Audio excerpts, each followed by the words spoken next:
Greetings, everyone. Well, it will be me and Sarah on Wednesdays at 3 p.m. She'll be joining shortly. She usually finishes up with whatever it is that she's doing because we're both working at the same time. And we time things to the best of our ability, but here we are being of service. So if you would like a card today, I think that we'll do cards, all right? And that might be fun, all right? So I'll be here for 30 minutes and we'll look at that. Cheers to everyone. I hope that your January is flying and having a great time.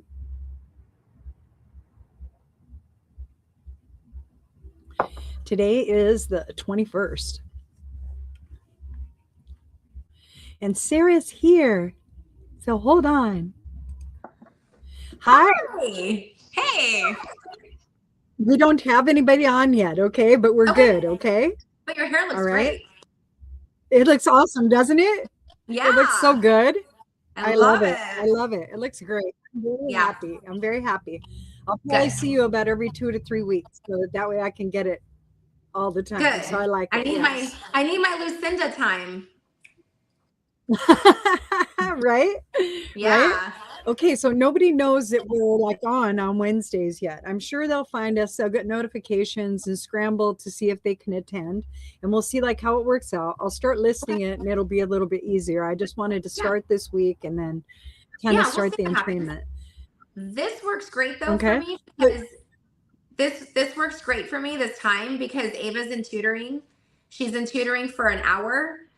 So and this is a half an hour. So when this is done, she's done. So I'm able to connect the time. So that's perfect. That's perfect. Yes. Okay. So all right, then would you like to go ahead and do like you want to pull some cards and we'll do like a week ahead reading for everybody? Yeah. Yeah, let's do it. Okay, cool. So we'll both pull cards? That sounds good, yeah? Yeah, let's do it. Let's pull cards. Oh, I didn't realize if nobody joins by the time we're done. What's that? My bad. I'm all talking about my private life. Sorry. You're fine. I wasn't even paying attention. We're in live. Everyone knows about my daughter Ava now, tutoring. Yay! Yay! Seems like we're normal. That's fine. Yeah. Basically, I like this time. This is a great time for me. So that's good. This worked out really good. So if I see that we have like 3 people that are viewing. However, if you guys would like a card, we're pulling cards today. Yes. And so right now we're just going to do a week ahead unless you guys say, hey, I want a card. All right? Yeah. So this week ahead, we're looking at a lot of different energies. There's a lot of movement in the sky. On the 18th, it started the procession, right? And so let's see. I think it was Venus who first entered Aquarius. So I'm pretty sure that's what's happening. Everybody's moving into Aquarius, all our personal planets, right? Oops, 2027. So hold on, let me get back here. Okay, so as of Sunday, yes, Venus was the first to enter, and she was at 0 degrees on Sunday. And then we have the next person, the next planet that's going into Aquarius to join Pluto is going to, oh, good. Okay, here we go. Let's do a card. Okay, the next one is going to be Mercury. You'll go into Aquarius. And then after that, that'll be today. Oh, yeah, Mercury's going in today. And then we have Mars on the 24th. So all of our personal planets, our divine feminine, masculine, and communication are all entering Aquarius. That's in this very deep emotional understanding of life, right? So we're all getting a revamp of how that looks, right? And this will be the second round of the planets going in there. So this should be a lot of fun. Yeah, for sure. We're going to get a lot of different energies. I've been experiencing a lot of change and movement in my life. A lot of things have been shifting and happening and moving and positive. It's all good. Yeah. Yeah, of course. Yeah. Okay, so let's do country E5G. Okay. Okay. You want to pull a card or you want me to? You go ahead. Okay, I have. All right. Ooh, okay. So let me see if it's situational or if it's situational. Okay, so I'll just do a general read for you, and here's what I got, okay? I got the Queen of Wands, and I got the Ace of Cups. And so it's a love reading. That's what I'm going to call it. And so since it's a love reading, it feels more about the self and how you can support the self, about things that you're initiating. There's a big change coming. I would say in March, it would be fully understood by you. I think that right now there's a lot of things up in the air that you're shifting and you're passionate about, and you're finding out how to rein in your passions. And so the idea would be to focus, write things down, write down like words, 3 words a day, and those are the words for the next day that you want to focus. Okay. All right. And so those are the cards that I got for this. So I want you to know that when you said we're going to do a reading for the week, you want to know what card that I pulled? The Queen of Wands. Yes. I pulled the Queen of Wands. I know, right? And so right. So we kind of knew the person was coming. That's why I was laughing and I just put them up there, right? And so okay, so when you get the Queen of Wands, what happens is that you're either being asked to monitor your actions, okay, or to self-motivate yourself toward action. And I feel like you're in this place of initiation, learning how to be, because I got the Ace of Cups and I also got the Queen of Wands. And I pulled the Queen of Wands first, and that usually tells me personality, if it's a person or if it's a archetypal energy. And so I pull a second card. My second card was not another trump card. So for me, personality aspects. Okay. So you're being asked to draw in more passion around what you love. And it feels like you could satisfy yourself if you would focus on you, because you're really important to the equation of your experience, obviously. But also you seem to put others first an awful lot, and that's draining you. All right. So do some intuitive practices, meditate. That's a really good way to get in touch with your divine feminine nature. There are lots of different inner world practices help you to develop your divine feminine nature, things like that. Okay, and so that's what I got. Love it. So you want to go ahead then? Is there another one? Nope. You want to do the week ahead? We have people come on, but nobody's asking any questions today because we're usually Tuesdays. So everybody who's on Tuesday knows that they can come on and ask any question and we'll answer it. So because this is new, I said we'll pull cards. But if you want, if you're still participating, well, it looks like the person left, but that's fine. But if anybody comes, we'll just tell them to ask a question like usual. It'll be fun. Now let's go ahead and do the week ahead, and we'll be solid. Okay.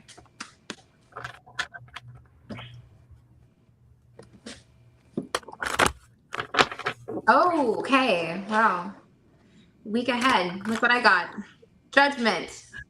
A call to action. A call to action. That's right. Yeah. All of us are feeling our own judgment pretty handy right now. And that's our personal plan. It's all going into how we think about ourselves. Mm-hmm. Yeah. I love this. Okay. It's like an awakening for everybody, right? Being aware of themselves and now actually going, okay, now I have to take accountability for things and start making things happen. So, yes. So it is a lot of authenticity. Yeah. That's what I'm feeling. Like there's a lot of authenticity. Like people are learning how to manage their energetic field is how I would say it, right? And what they're doing is they're to mind their emotions, right? And they're also learning to process on the fly, right? To where they're going, oh, okay, that's a choice. I could act that way, but I could also be like this. And that's what that feels like to me.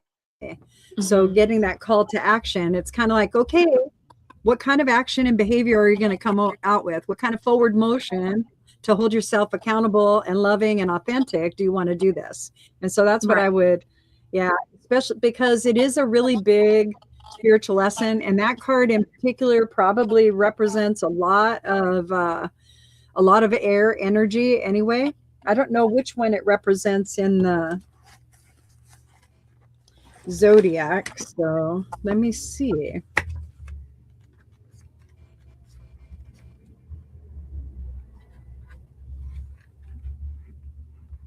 Pluto. And Pluto is in Aquarius. That's perfect. So it's air, right? Perfect. Okay. Air. So that's perfect. And so Angie says hi. Hi, Angie. Hey, Angie. We have a couple other watchers. If you guys want a question, go ahead and ask a question. We're here till 3:30. Mm-hmm. And we're looking forward to having some fun. She pulled the judgment card for the week ahead. So everybody's dumped into a spiritual lesson. Congratulations. Hope you have fun. And then, and I was telling her it felt like an Aquarius card, but it's for Pluto. So that made perfect sense. I love that. Yeah. So if you guys have cards or you want to shift, okay, we'll do shifts and stuff. How this works on Wednesdays is the same as it did on Tuesdays. You can ask a card. You can ask for a card if you want. We'll just pull a card blindly. Or you can ask a question. We'll answer the question. And we'll give you life lessons in between about how to manage your energy. Yeah. Hi, Nancy. Okay, so Nancy says hi. Hello. Okay, there you go. Okay, so if any of you want a card or if you want a reading or if you want a suggestion, because really what it is it's just a lot of suggestion into the field, right? Bernadette says hello. Hi, Bernadette. Hi, Bernadette. Okay. All right. Okay, here we are. Okay, so can I get a shift so it can sum in tomorrow? So it can sum in tomorrow? So it can sum in tomorrow. Come in tomorrow. You mean a C instead of an S? Ooh, okay. Oh, okay, great. So we're going to get clarification from Miss Angie. And when that comes, we'll go back to it, okay? The next one is going to be Nancy, and she's got card, please. Let's pull a card for her. You pull. Me pull.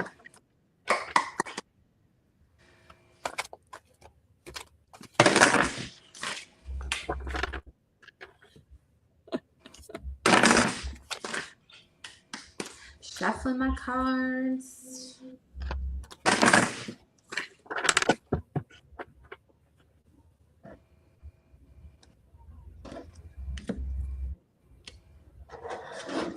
Oh, I have the Knight of Cups.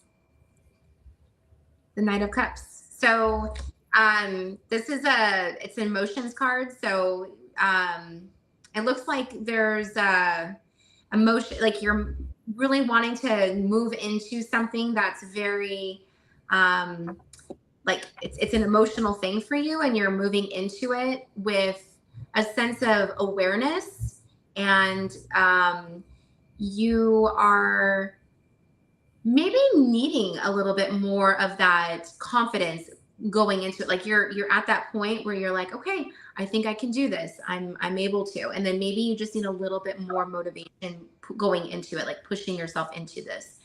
It's an emotional card. So there's a lot of feelings involved, and maybe that can get a little bit, it could be hard sometimes when that's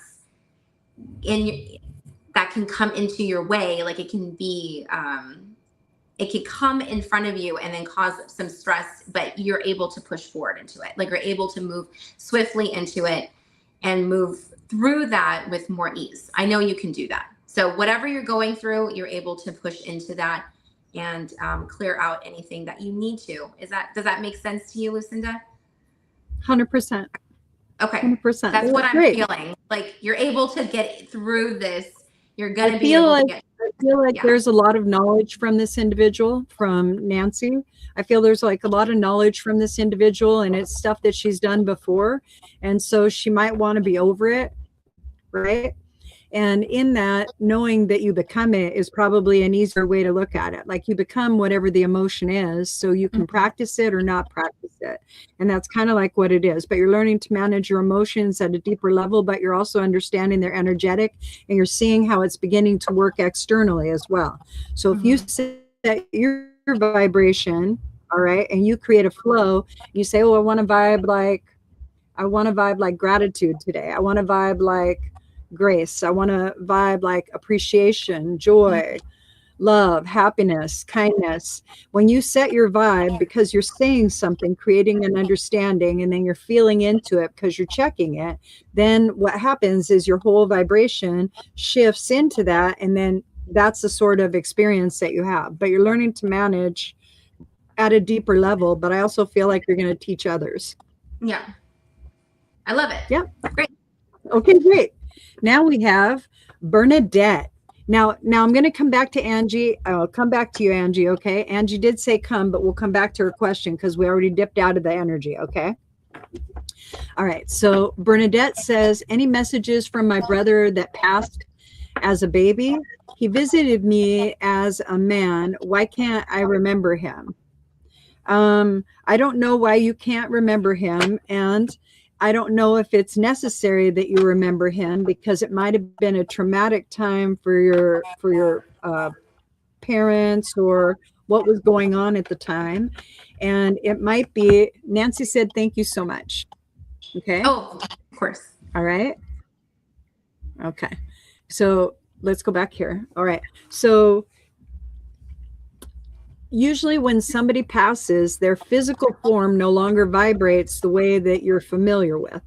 So now you're going to meet them in an evolved state, okay?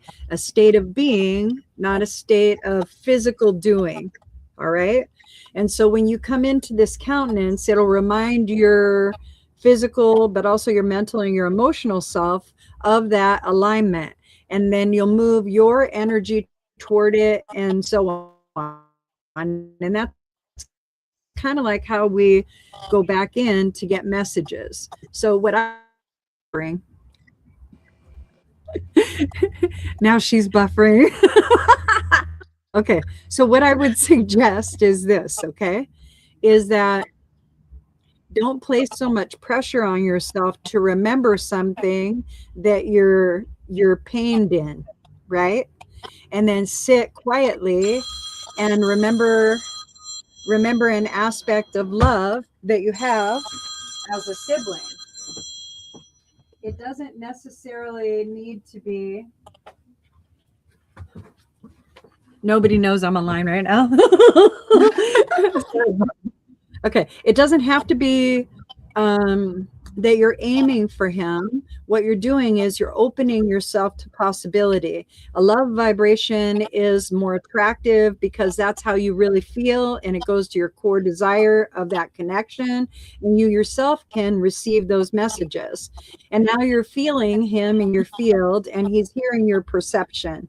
Because we talked about it, you opened your experience, your aura, your energy, all right, and you align to what you know of him.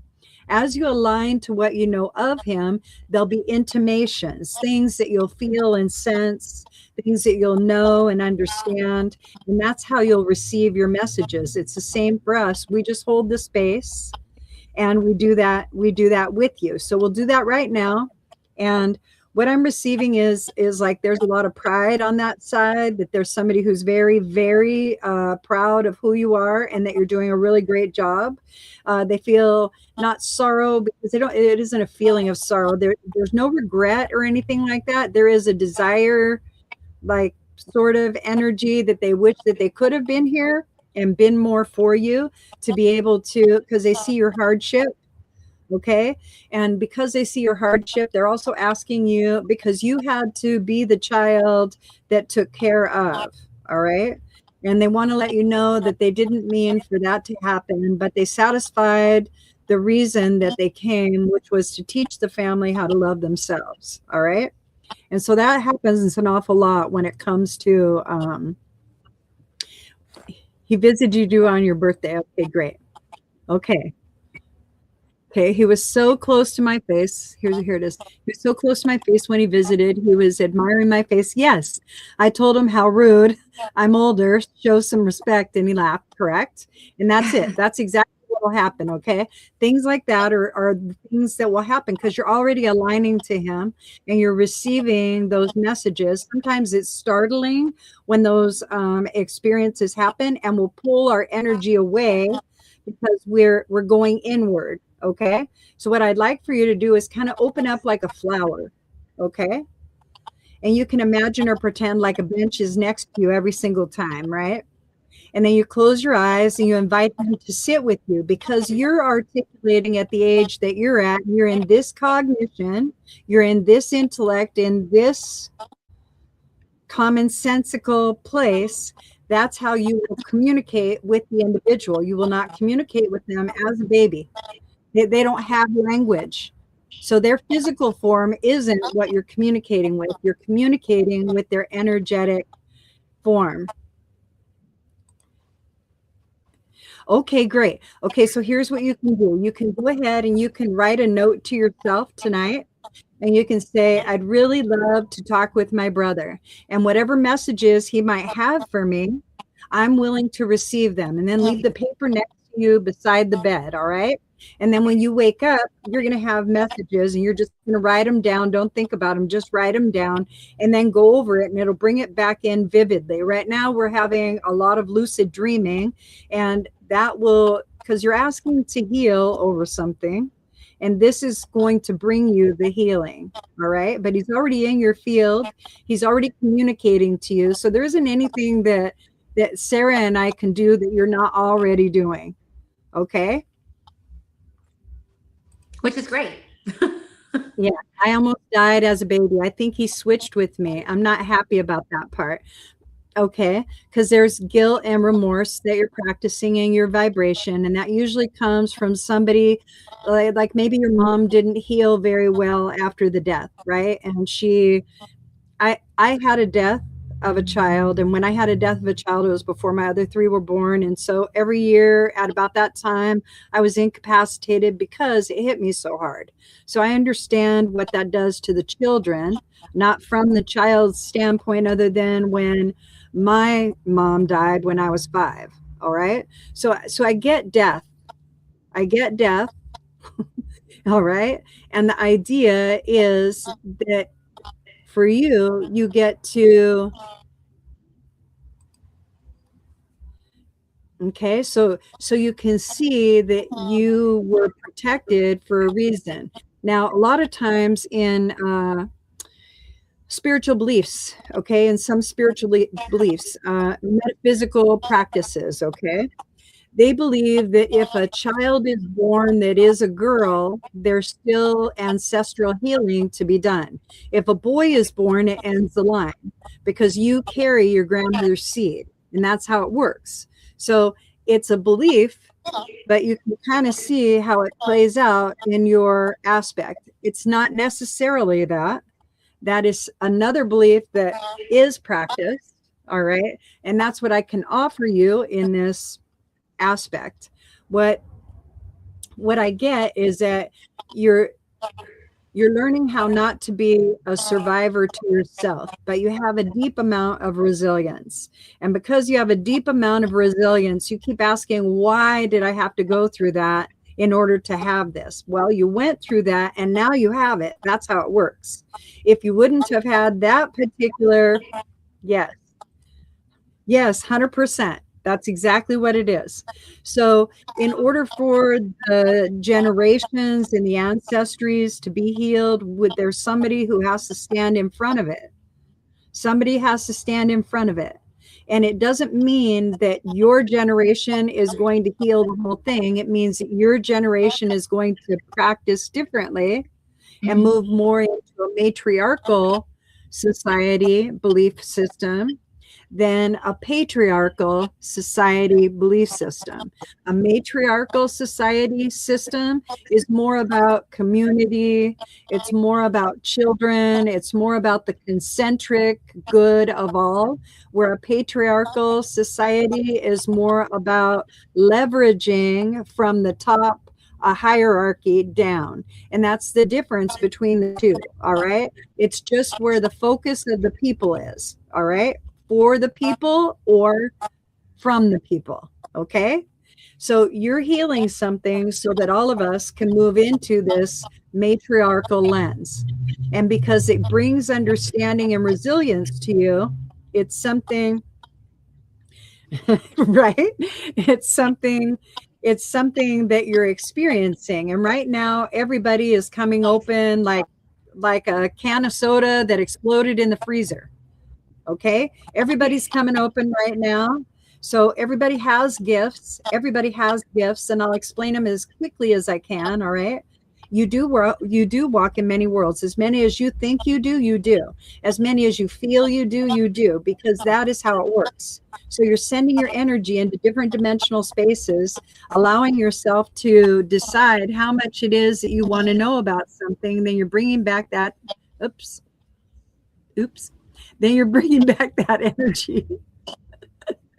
Then you're bringing back that energy to yourself so that you can give yourself information. All right. And that's how consciousness works. We're consciousness. So you have everybody here has intellect, thought processes. They have cognition where they're thinking about something. That is claircognizance. Okay. Sometimes people can visualize things or picture things in their mind, or maybe they're picturing their week ahead, right? That's clairvoyance. All right. Okay. Now, when you feel something, like if you have feeling, that's clairsentience. All right. When you hear something like you talking to yourself, that's clairaudience. Because you're not, if you're talking to yourself out loud, that's great, but half the time you're not, and you're hearing it anyway. Get it? You're hearing it anyway. It's not like you turned it on for a recording and, oh wow, I'm hearing myself. It's not that shit. It's just easy. It's just like this. This is what the gifts are. It's energy. It's how you read energy. They're extra senses of perception. All right. So you dumb it down. You dumb it down to the best of your degree. Just dumb it down. Okay. So tactile senses, hearing. Okay.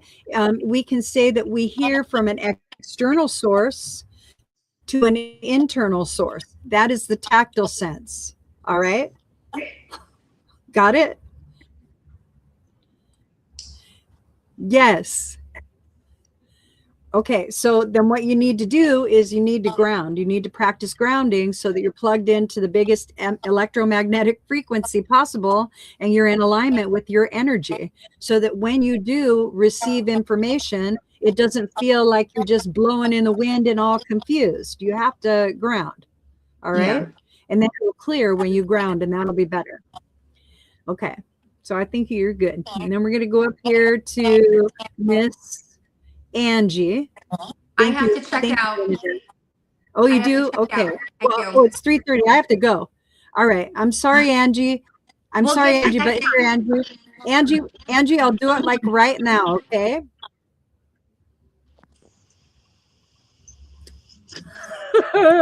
Okay, now we're done. I love you guys. Have a good day. Bye.